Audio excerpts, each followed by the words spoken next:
ഹരേ കൃഷ്ണ. നമസ്കാരം ശ്രീകാന്തേട്ടാ. മെയ് 7 എൻ്റെ മോൻ്റെ പിറന്നാളാണ്. കഴിഞ്ഞ വർഷം ഞങ്ങൾക്ക് അവൻ്റെ 7ാം പിറന്നാളിന് ഗുരുവായൂരിൽ വെച്ചുണ്ടായിട്ടുള്ള അനുഭവം പറയട്ടെ. വേനൽ അവധിക്ക് ഞങ്ങളുടെ വീട്ടിൽ എൻ്റെ ചേച്ചിയും മോനും അനിയത്തിയും മോളും വന്നിരുന്നു. അവരെ ഗുരുവായൂർ കൊണ്ടുപോകണമെന്ന് എനിക്ക് വളരെ ആഗ്രഹമുണ്ടായിരുന്നു. എൻ്റെ മോൻ്റെ പേരിൽ കുന്നിക്കുരു കൊണ്ട് തുലാഭാരം വഴിപാട് പറഞ്ഞിരുന്നു. അനിയത്തിയുടെ മോൾ 5ാം ക്ലാസ്സുകാരിക്ക് ഉണ്ണിക്കണ്ണനെ വളരെയേറെ ഇഷ്ടമാണ്. കുഞ്ഞുനാളിലെ കണ്ണൻ്റെ കഥകൾ കേൾക്കാനും കണ്ണനെക്കുറിച്ച് അവൾ തന്നെ ഓരോ കഥകൾ ഉണ്ടാക്കി പറയാനും വളരെ താല്പര്യമാണ്.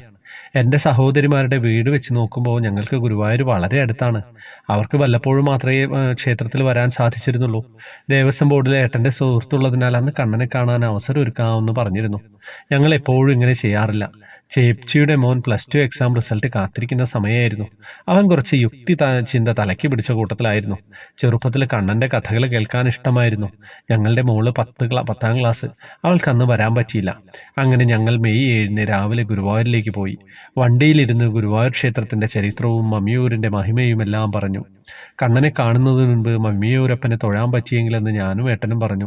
പക്ഷേ ക്ഷേത്രത്തിൽ പണി നടക്കുന്നതിനാൽ നേരത്തെ നട അടച്ചു. കുറച്ച് വിഷമം തോന്നി. ഞങ്ങൾ 10:30 മണി കഴിഞ്ഞിരുന്നു ഗുരുവായൂർ ക്ഷേത്രത്തിൽ എത്തിയപ്പോൾ. നല്ല തിരക്കുണ്ടായിരുന്നു. ഏട്ടൻ ഫോൺ വയ്ക്കാൻ ക്ലോക്ക് റൂമിലേക്ക് ക്യൂ നിന്നു.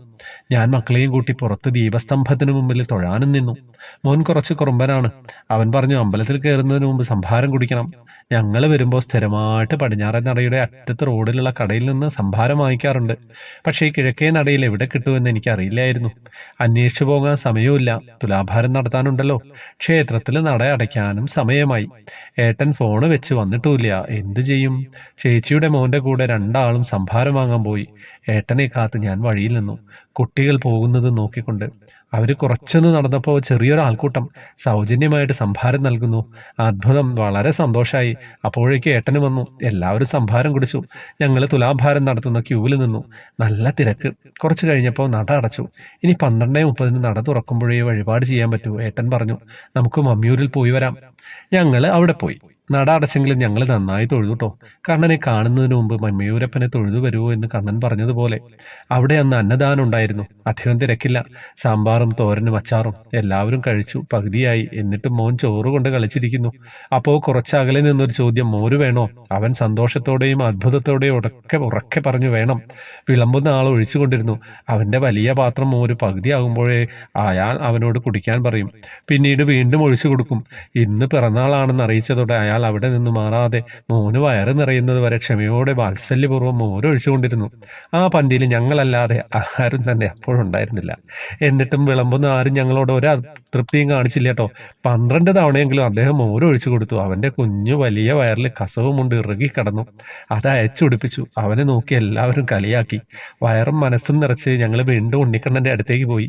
കൃഷ്ണനാട്ടം കലാനിലയത്തിനടുത്ത് ഗണപതിക്ക് കദളിപ്പഴം സമർപ്പിച്ചു. മക്കൾക്കായി മുട്ടറുത്തു. ചേച്ചിയുടെ മോൻ ഇത് എന്തിനെന്ന് ചോദിച്ചു. തടസ്സങ്ങൾ മാറാനാണെന്ന് പറഞ്ഞപ്പോൾ അവൻ ചിരിച്ചു. പരീക്ഷ ജയിക്കാൻ പ്രാർത്ഥിക്കാൻ പറഞ്ഞപ്പോൾ അവന് വിശ്വാസം പോരാ. ഒരു വിഷയത്തിന് എന്തായാലും തോൽക്കുമെന്ന് അവൻ ഉറപ്പിച്ചിരുന്നു. കണ്ണന് താമരയും കദളിപ്പഴവും വാങ്ങി. ഞങ്ങളുടെ കുറുമ്പന് കുന്നിക്കുരു കൊണ്ട് തുലാഭാരം നടത്തി. ചേച്ചിയുടെ മോൻ അവിടെ കണ്ട ഓരോന്നിനെയും കുറിച്ച് ചോദിച്ചുകൊണ്ടിരുന്നു. കുറേ കൃഷ്ണകഥകൾ പറഞ്ഞു കൊടുത്തു. അവൻ ശ്രദ്ധയോടെ കേട്ടു. അങ്ങനെ ഞങ്ങൾ ശ്രീകോവിലിന് മുമ്പിലെത്തി. അതിശയം തന്നെ. അപ്പോഴിതാ അവിടെ ലോക കുറുമ്പനെ അമ്മ ഉരലിൽ കെട്ടിയിരിക്കുന്നു. കുഞ്ഞു വയർ കയറുകൊണ്ട് മുറുക്കിയിരുന്നു. ഹരേ കൃഷ്ണ. താമരയും പഴവും മോളെ കൊണ്ട് ശ്രീകോവിലിന് മുന്നിൽ സമർപ്പിച്ചു. നന്നായി തൊഴുതു. വളരെ സന്തോഷത്തോടെ പുറത്തു കടന്നു. അപ്പോൾ അനിയത്തിയുടെ മോള് പറഞ്ഞു, ചുറ്റമ്പലത്തിൽ വെച്ച് ഞങ്ങളുടെ മുന്നിലുണ്ടായിരുന്ന അമ്മയുടെ തോളിൽ കിടന്ന ഒരു കുഞ്ഞുവാവ അവരെ നോക്കി ചിരിയോട് ചിരിയായിരുന്നെന്ന്. തിരിഞ്ഞു നോക്കി വീണ്ടും വീണ്ടും ചിരിക്കുന്നു. അപ്പോൾ കുട്ടികൾ തമ്മിൽ പറഞ്ഞത്രേ, ചിലപ്പോൾ അത് ഉണ്ണിക്കണ്ണനായിരിക്കുമെന്ന്.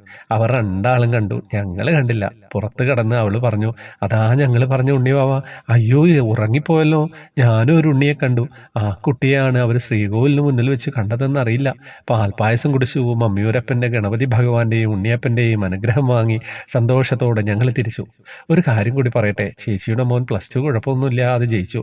ഇപ്പോൾ നല്ലൊരു കോളേജിൽ BA ഇംഗ്ലീഷിന് പഠിക്കുന്നു. ഫസ്റ്റ് ഇയർ നല്ല മാർക്ക് കിട്ടി. ഒരു കാര്യം മനസ്സിലായി. നമ്മൾ എത്ര വലിയതോ എത്ര ചെറിയതോ ആയ കാര്യമായാലും ആര് തന്നെ ആയാലും ആർക്കും ദോഷം വരാത്ത ആഗ്രഹമാണെങ്കിൽ അത് കണ്ണൻ സാധിച്ചു തരും. ഹരേ കൃഷ്ണ. കുറച്ച് കൂടുതലുണ്ടായിരുന്നു. പക്ഷേ നല്ല രസമുണ്ടായിരുന്നു വായിക്കാൻ. നല്ല രസമെന്ന് വെച്ചാൽ എനിക്കത് നിർത്താനേ തോന്നിയില്ല. ഗുരുവായൂരിലേക്ക് പോയ വ്യത്യസ്തമായിട്ടുള്ളൊരു അനുഭവം അല്ലേ? നിങ്ങൾക്കും കേട്ടപ്പോൾ തോന്നിയില്ലേ അങ്ങനെ? എന്താ കഥ? ചേച്ചി കഴിഞ്ഞ ദിവസം ഗ്രൂപ്പിൽ ജോയിൻ ആയതാണ്. അപ്പം ഇനിയും അനുഭവങ്ങൾ അയയ്ക്കുക. ഗ്രൂപ്പിൽ ജോയിൻ ആയതിനു ശേഷം മാത്രം അയയ്ക്കുക കേട്ടോ. വേറെ എന്താ വിശേഷം? സമാന പദ്ധതിയും കാര്യങ്ങളൊക്കെ ആയിട്ട് അങ്ങനെ നമ്മുടെ ഗ്രൂപ്പ് മുന്നോട്ട് കൊണ്ടുപോവുകയാണ്.